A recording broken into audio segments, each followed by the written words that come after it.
Okay, there we go. Test, test, test. Yep, we've got it.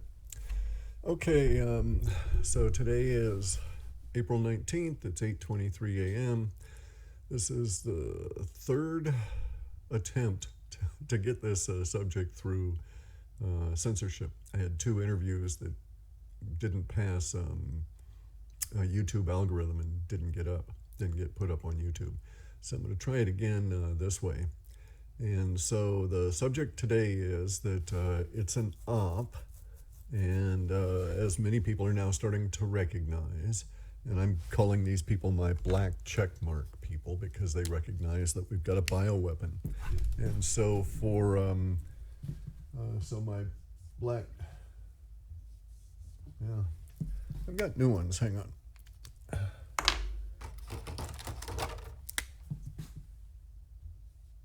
There we go.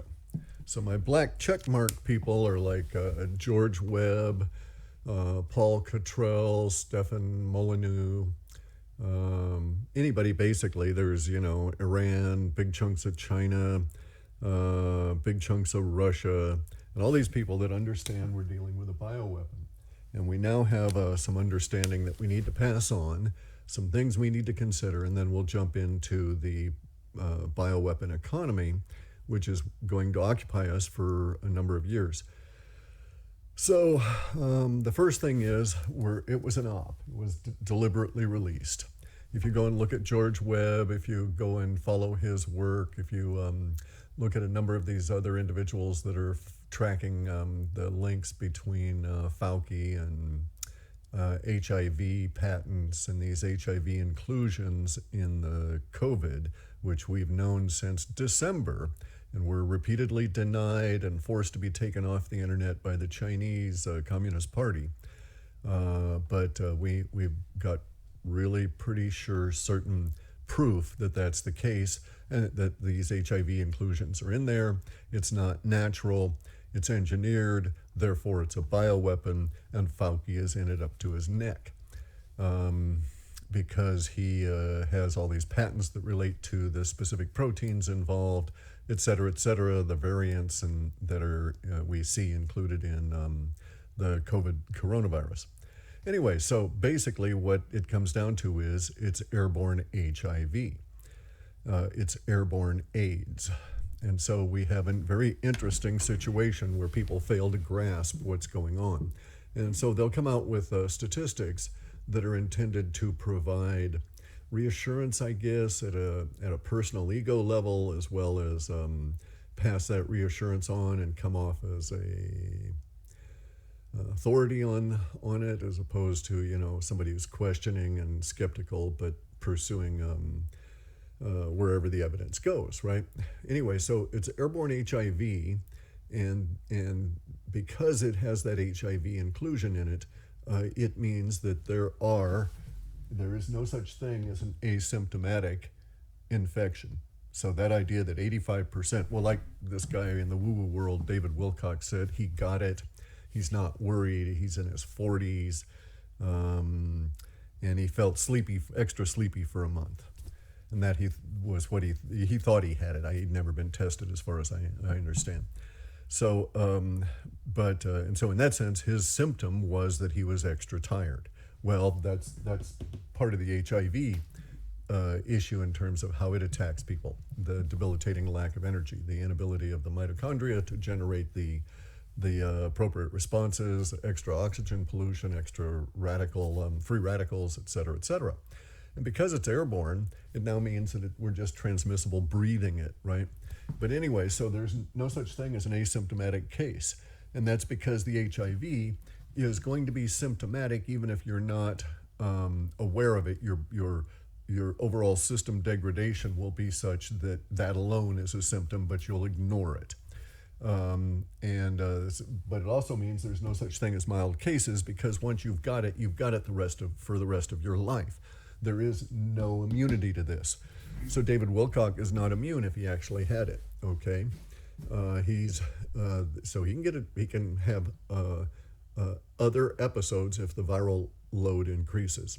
And basically what happens is you get it once, you have it at a mild level of a viral load. and your body reacts to it at that level.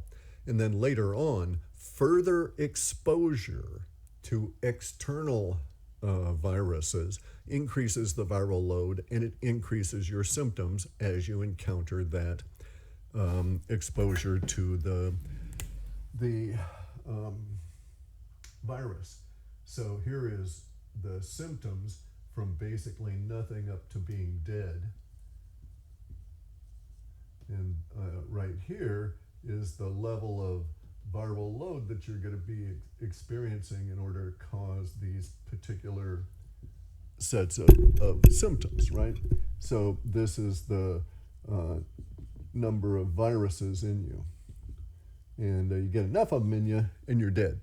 But even down here, you're going to have enough virus in you to cause some level of body reaction, some level of systemic reaction. And the issue is that if you've got it there, the next time you get up to an instance of exposure where you're dealing with this level, you'll have that level of symptoms, and so on as you go forward. And so if you actually do end up with this bioweapon in you, you have to take active measures against it the rest of your life. It's unwise to ignore it. It's unwise to consider that it won't be causing you problems, that it won't be resurfacing later. It's extremely unwise to think that you might have immunity. And David Wilcock and a lot of the woo-woo guys, I just don't get their thinking, because they're assuming that you're going to have immunity. They must not think about it. They come up with these very dire conclusions and all of these sorts of things that somehow don't apply to them because of some magical powers or something like this. But if David Wilcock had a month-long case of it, then he's had symptoms. He was not asymptomatic. He was simply not severe enough to need to go to a hospital or respond to it beyond sleeping longer. But the fact of the matter is that it's with him now, and it'll be with him the rest of his life. And the HIV inclusions means that he fundamentally would have HIV if that virus has indeed taken resident in him. Now, it's possible that you can be exposed to it and not have the virus become resident in you. Okay, this is the idea as a bioweapon of having it as having a key. And so the key to bioweapons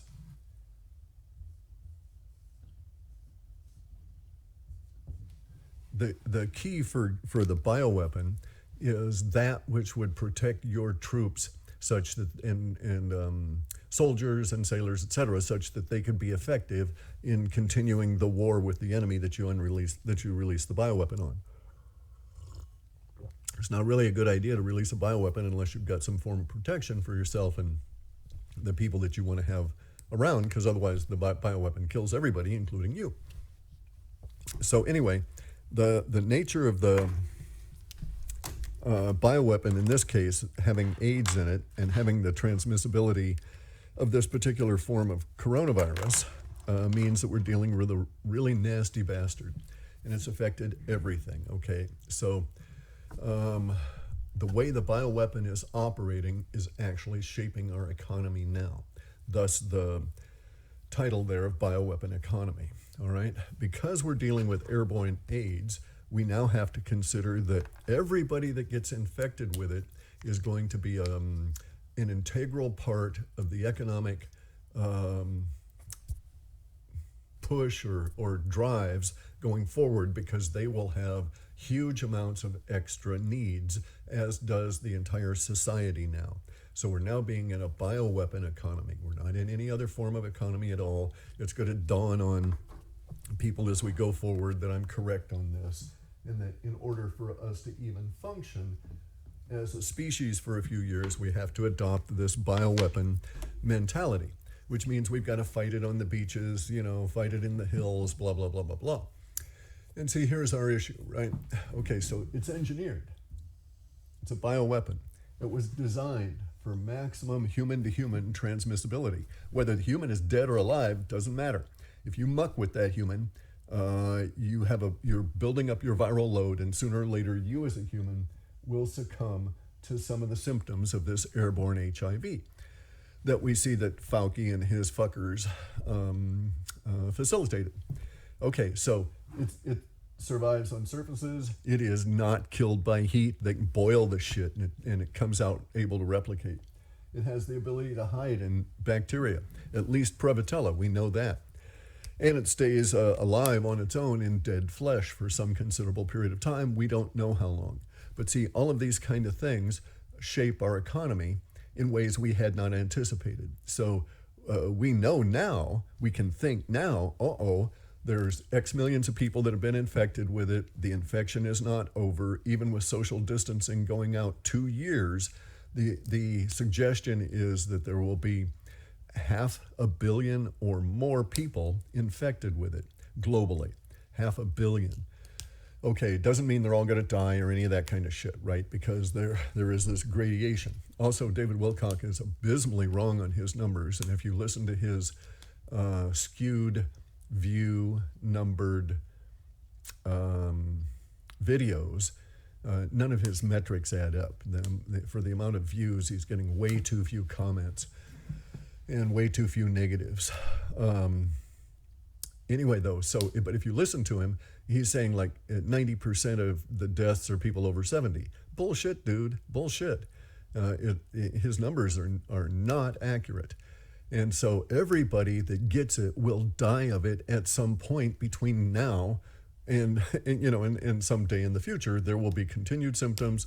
You will have to deal with it, and you will end up succumbing to it if you don't actively take steps to suppress it if you've had it, right? And build yourself back up to resist its reappearance, because we are dealing with a bioweapon and it's out on the planet, so we can just say that we're now planet bioweapon. That's Earth, planet bioweapon. Whole fucking planet's covered with it except for maybe Antarctica, right? Okay, so this, because of the nature of the bioweapon, because there are seeming asymptomatic, seeming mild cases, and they think there's an immunity, they're doing everything wrong. There is no such thing as asymptomatic if you're dealing with airborne AIDS. There's no such thing as a mild case, because as soon as you've got it, you've got a case that's going on for years. You're just presenting certain symptoms now, but you're going to be presenting different symptoms in the future as you go forward. But you're still going to be symptomatic for years and years and years. Just like regular AIDS, okay, you control it or not, so you have to deal with it as a chronic therapeutic kind of thing. But because of all of these things, we now know that we need to get into the re-engineering business, okay, and we have to re-engineer our system of systems, our civilization. Okay, that's what civilization is.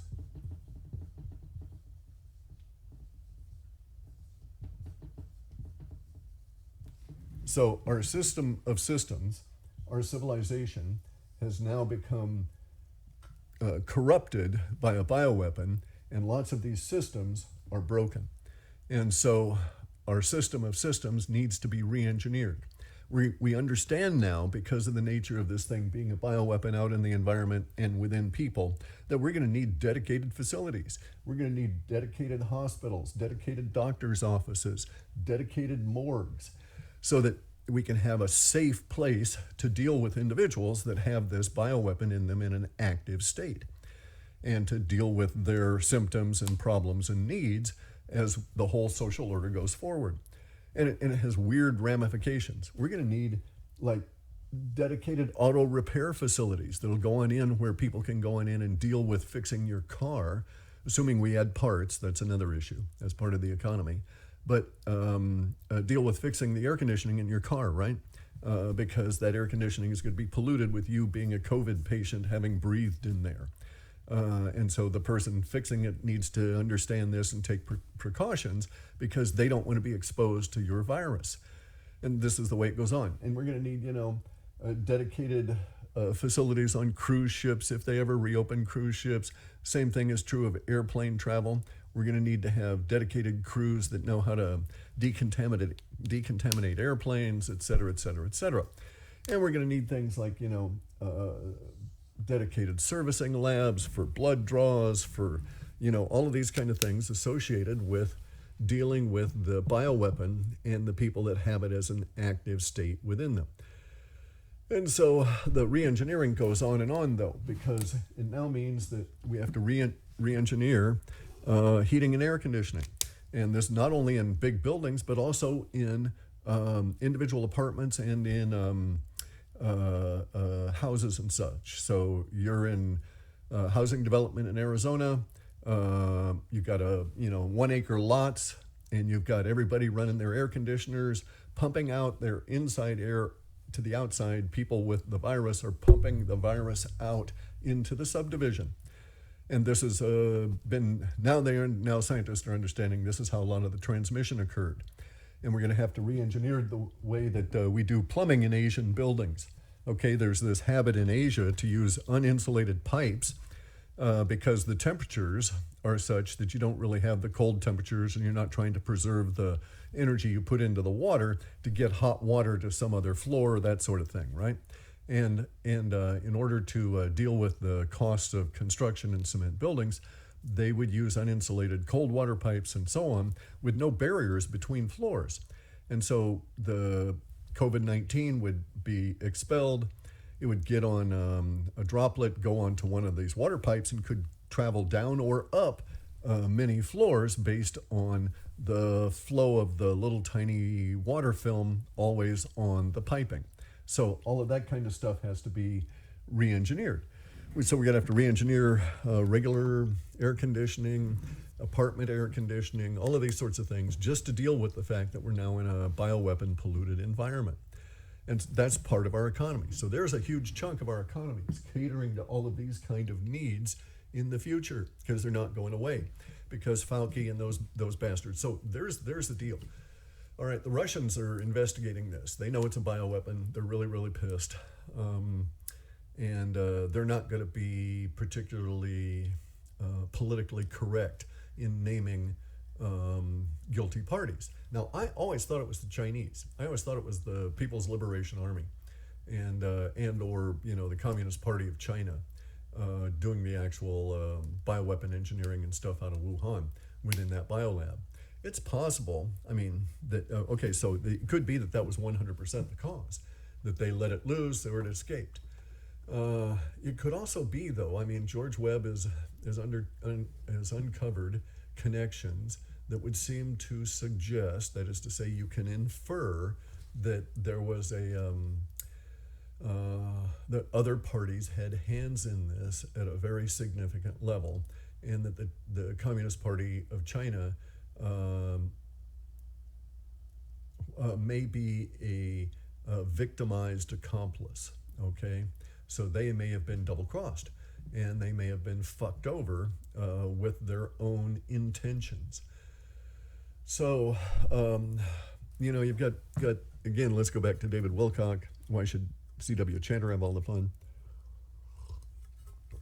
David Wilcock thinks that this virus was engineered to attack black people and Asians. And that's why he thinks, he has had a minor case of it, if indeed he had a case of it. Now, it appears on the surface of it, in terms of the metrics, that blacks and Asians are having a slightly higher infection rate and bad outcome for this, but that data needs to be understood within the context of what's coming out of Iran, what's coming out of Italy and the rest of Europe, as well as what's happening here in the U.S. So I think it is, personally, I don't think that's the case. I think that the racist aspect of this was early symptomologies expressing themselves through cultural filters and nothing more, right? So if we'd seen it erupt out of Africa, everybody would have, absent a biolab, all different kinds of conclusions would have been drawn.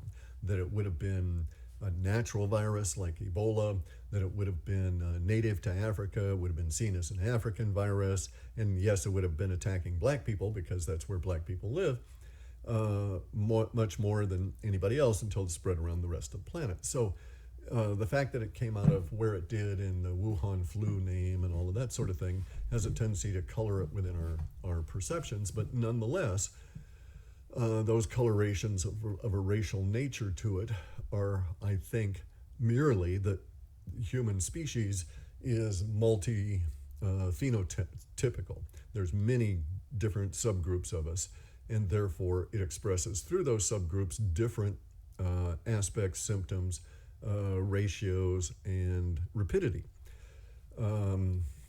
So just sort of how the tortoise and the hare kind of a thing. You just don't expect it to express rapidly in a turtle. You see what I'm saying? So the demographics, if you will, decide to some extent and describe to some extent the analytics we'll get out of the situation. So anyway, so we've got a re-engineering economy built around the fact that we've got planet bioweapon now.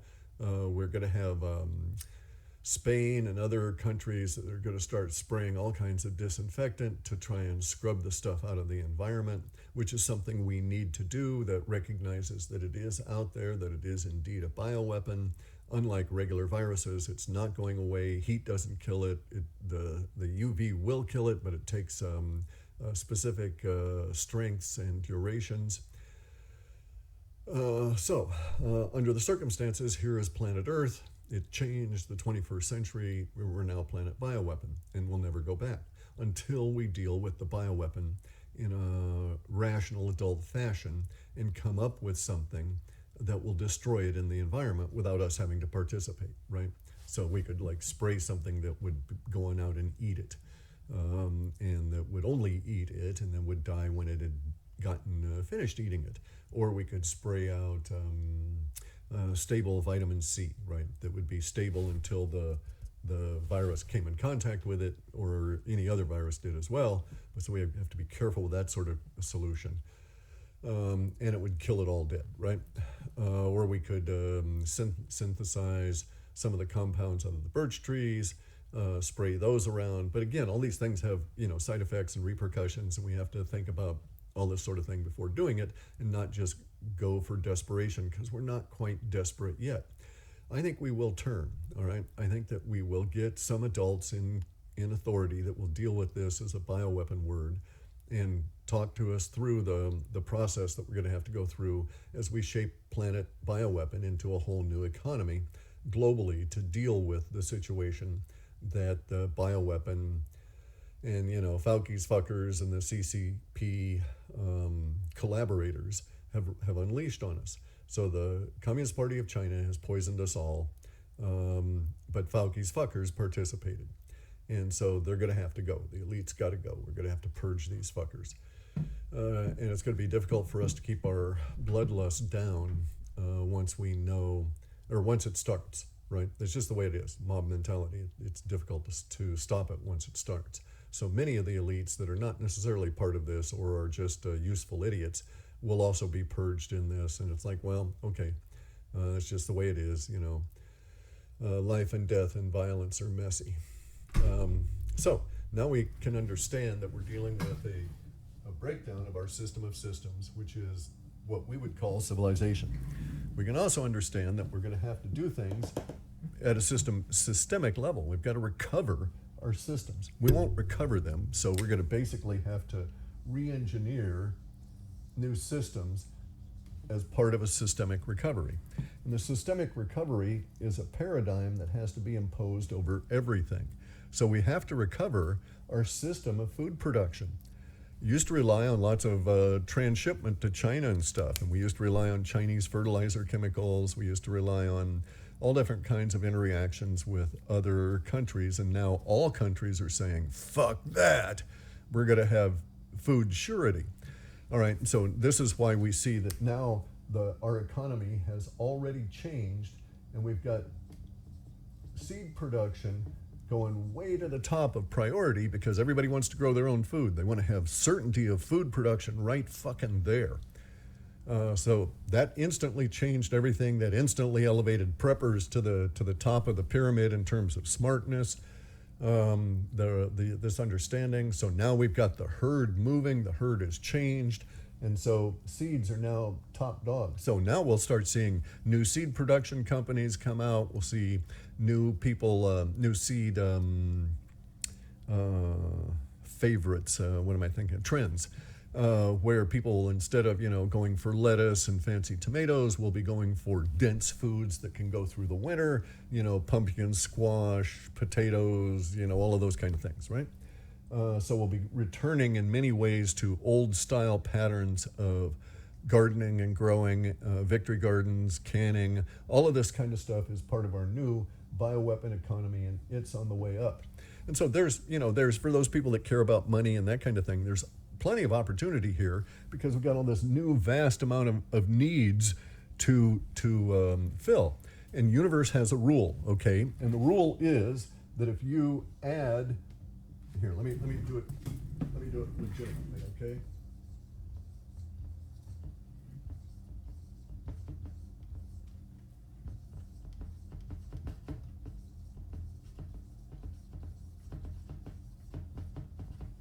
Okay, so this is universe's rule. To all you kids out there that haven't tumbled to this. If you add value to any situation, you can figure out a way to get rewarded out of that. Okay, maybe you'll screw up and you'll get a good idea and you'll lose that good idea to somebody because you didn't adequately protect it or something, but you learned, and then you can go to have the next good idea, which is going to be better than the first one, and you go off and you don't make the same mistakes and so on. And so universe rewards you for the value you've added to whatever that situation is. Another way to say this is solve problems, get paid. Okay, so the bigger the problem you solve, the bigger your paycheck. That's really the situation. There's a direct ratio there. A lot of dumbasses, a lot of corrupt people are simply solving problems for further corrupt people that have money. And that's why you seem to see bad behavior and stupidity rewarded. It's because their stupidity was done deliberately in order to take the heat off of someone else's shenanigans. So anyway, though, we have to do a systemic recovery to our whole economy, because no matter what we do now, we have to take into account that we're living on planet bioweapon. So seeds, gardening, all of this kind of stuff has to be understood. You live on planet bioweapon. There's a potential that, your food sources could be infected. You're going to have to learn to deal with that, and so on and so on. So food production at a personal level, food production at commercial level, processing at a personal or a commercial level, all of these things now have to be taken into account with planet bioweapon as one of the criteria that you're interacting with, one of the constraints you have to deal with. And this is true of all of our vital resources, which now also have to be re-engineered. And so we're going to have vitae sources, okay? Just like we have vitamins. The definition for vitamins is a necessary substance for your body that the body does not produce. Vitamin C. Body does not produce vitamin C, but you've got to get it in you, especially in planet bioweapon. So we're going to have vitae sources. These vitae sources are going to be those things like vitamins and chaga. Chaga is not a vitamin, but chaga is a vitae source now, because a vitae source is that thing that you need to have to protect you from the bioweapon. And without a vitae source, vitamin C, chaga, any of these other antivirals, and yada, yada, yada, without a vitae source, you will not do well, right? You'll encounter the bioweapon and you won't have a good outcome from it. If you do have the vitae sources, if your body is protected, you can still encounter the bioweapon, but the thing that occurs is that there's no infection. It attacks you and your body repels it right there. It gets rid of it right there. There's no infection, okay? Its impact on you, it may be local to some cells in your throat as it attempts to attack you. The vitamin C and the immune system and the chaga repel it. Those cells then in the course of normal cell death are damaged by this, but then they get killed off in your body and are shed, and your body does not take on the virus as an infection. So you don't get the airborne AIDS, right? You don't get airborne HIV, COVID, etc. So you don't fall victim to the op because your body has vitae sources able to repel the bioweapon as you go through your day. And this is actually one thing that would eliminate the need for social distancing.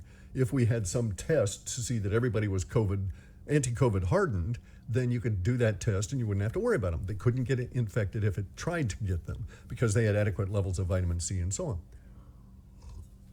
And then you could have the economy come back. But the economy is never coming back, people. And we need to spread this idea out because everybody now needs to start thinking about re-engineering their lives on planet bioweapon and figuring out where they fit in the new bioweapon economy that's going to be all about systemic recovery, about rebuilding our system of systems, which is the definition Jean Baudrillard, this French post-Marxist thinker, who called civilization a system of systems. And now we see how fragile it is at least this one level. Let's see how robust it'll be in a recovery of it, right? So everybody in our bioweapon planet, in our bioweapon economy, now needs to consider, where do I fit? Now, me, I'm an old guy, okay? I can just sit and think and so on. And I can grow my food and, go and do my fishing once we've gotten through some of the shut-in kind of shit. And not really annoy people too much. But if you're a young person, you've got dreams, careers, energy, you need to apply your thinking to where you're going to fit, where are you going to contribute value in order to get rewarded in this process of systemic recovery of what used to be our civilization. Pick a system, any system. Doesn't matter what one you pick. Law enforcement, cable pulling, lighting, electrician, plumbing, water handling, food processing, nursing, doctor, electrician, traffic cop. Any of these things are now all affected by being on planet bioweapon and will require re-engineering. And people that come up with I've got too much chaga in my coffee here. It's a little gritty. But anybody that comes up with a re-engineering that adds value will be able to get rewarded as we go forward. And so the economy is not a bleak shutdown kind of a thing. Transitions are hugely great if you put your energy into the transition and don't try and put your energy into maintaining what was old or recovering what was old and will never be coming back. So basically, the today's takeaway is that you now live on planet bioweapon, not planet Earth. On planet bioweapon, we're just in a transition phase here as humans, and we're re-engineering every damn thing. And those humans that are protecting themselves with vitamin C loads that are adequate, go and look at Chaga Gangsta on Twitter or Google it and get our formulas and stuff. By the way, I'm getting closer to getting back on Twitter. I'm getting some levels of resolution to some of the problems. They still don't believe me yet, but at least they're starting to understand that something weird happened. Anyway, though, so all of this stuff here needs to be re-engineered, but the whole fundamental planet needs to be re-engineered. Think about it. Are you going to feel comfortable getting on an airplane that may have carried a bunch of COVID-19 patients unless they've done something to reassure you that they've dealt with the idea of COVID in the environment and or are helping you boost your immunity? They maybe will come out with the little lozenges, and every time you get on an airplane, you'll just be given a little lozenge to suck the whole way so that it'll aid your throat anyway because their pumped in air is very dry. But also this way it would keep it from infecting you. And it would also keep anybody that had it from spewing the stuff out, because as they spewed it out, it's going to kill it, right? So there are things we can do, but we haven't done them yet. And people need to do those, come up with them, start producing them, and basically get on with it. So now, sort of housekeeping things. I had a brief conversation with Paul Cottrell, Dr. Paul Cottrell. We're going to try and set up some connection and videotape it. I think there might be some interest there. And I've got some questions I want to ask him about protocols and procedures and therapeutics. I'll be doing a talk here on therapeutics. We've got some that are effective, some that are promising, and some other ones that are in the planning stage that we can talk about. And so, because there's going to have to be, by the way, this is the therapeutics part of it. After, or as we understand, it's a bioweapon. One of the things that we're going to have to do is to put in here a new system, which is for recovery of the patients that have the bioweapon, recovery of the victims of the bioweapon. And so we may need, specialized, go to the mountains and breathe the air kind of sanitariums or clinics or whatever the hell. So I'm not really sure what will evolve there, but we will need something as a continuing therapeutic specialized for victims of the bioweapon, because these poor individuals are unlike any other patients we've had to deal with in modern history. Other housekeeping. I guess that's about it. Oh, okay, so just to be really annoying here, okay? And so this is my personal fun, and it probably won't have the impact that I was thinking about anyway, but there are people out there that I call SSMs. Okay, so this is like my personal rant shit here, and I'm gonna take all this down, so if it is meaningful to you, get your screenshot now, that sort of thing. I'm gonna just get rid of it here.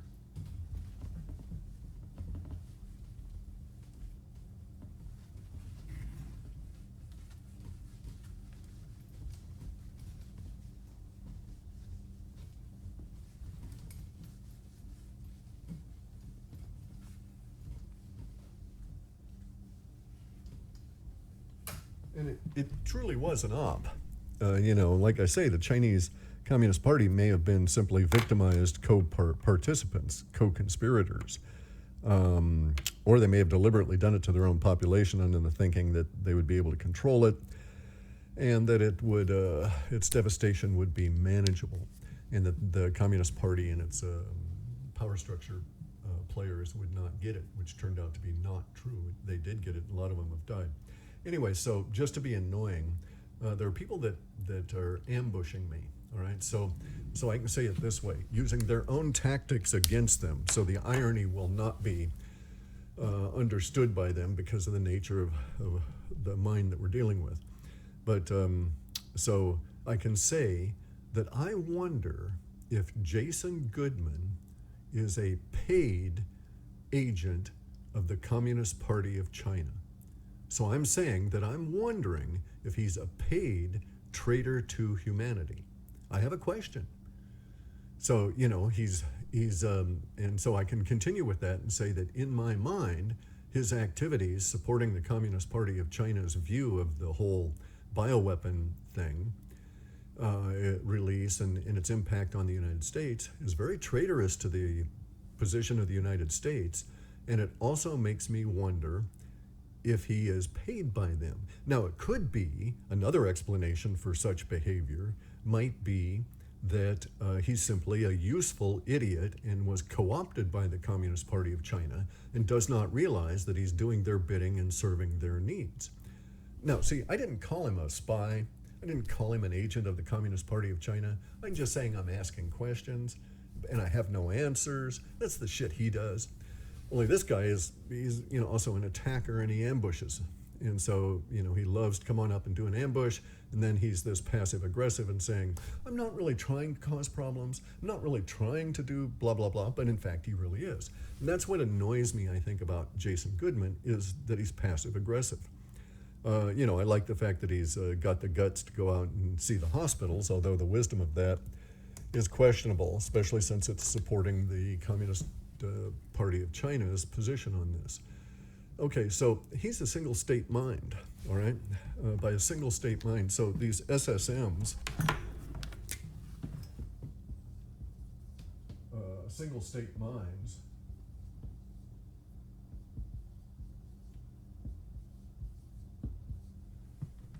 are people who don't realize their personality varies through the day, varies through the month, it varies through the year, and this is why they feel different things at different times and so on. They think of themselves as being sober, right? And so that's what it is. They think of themselves as being sober and in control and so on. They don't do drugs. They don't allow themselves to be affected by these things. And thus they are a single state mind. That's what they think. Now, in fact, they have multiple states of their mind. It continually varies. They're just unaware of it to a very big degree. And it's people like David Wilcock. oh, no, I gave up marijuana, never gonna do it again, blah, blah, blah. He was not a single state mind prior to that, and thereafter he becomes fixated on a single state of mind as though somehow he could actually produce that. Same thing of Jason Goodman.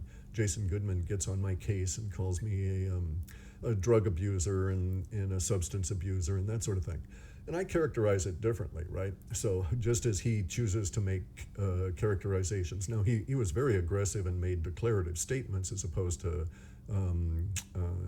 queries or interrogatives about that. But, he's quite wrong. I'm not a substance abuser. I have in my past been a psychonaut and have explored hyperdimensional realities using psychedelics. Entirely different. And he's just too much of a coward to ever use psychedelics. He and David Wilcock and others, especially in the woo-woo world, who are in the single state mind focus, truly are too afraid to have their personalities subjected to the trials and challenges of psychonaut travel and experience and exploration. And they're afraid that they will die and never recover. And psychedelics don't kill people. They do kill your personality, and they do kill many aspects of your personality by presenting them to you in this very interesting fashion. But there's also hyperspace journeying that can be done with it. And it's, like go and listen to Joe Rogan talk about his DMT trips, brief little 10-minute trips into hyperspace. Very powerful, disconcerting, super realistic, much more real than this delusionary reality we have here. But anyway, single state minds it's really curious because they're always trying to do things like meditate without understanding that meditation is yet another form of not being a single state mind, of being able to direct the state of the mind at the moment. And so, it's antithetical to the idea that really is their core of being, sober and, quote, natural. But their understanding is somewhat limited. But these people have contributed in a negative way to this bioweapon thing because they have their own flavor and behavior of dropping into conspiracy thinking, exclusionary. Okay, so David Icke says he knows it's an op, but he doesn't see the obvious op, which is that the Chinese were victimized participants in a bioweapon release. He sees the op of the 5G and he gets off on a tangent over there that's totally inappropriate. And therefore, thereafter, all of his thinking is wrong. Same thing is true of David Wilcock. All of his thinking is always wrong because the guy is just so unobservant, self-reflective, or reality focused. And that's like Benjamin Fulford, Fat James Gilliland,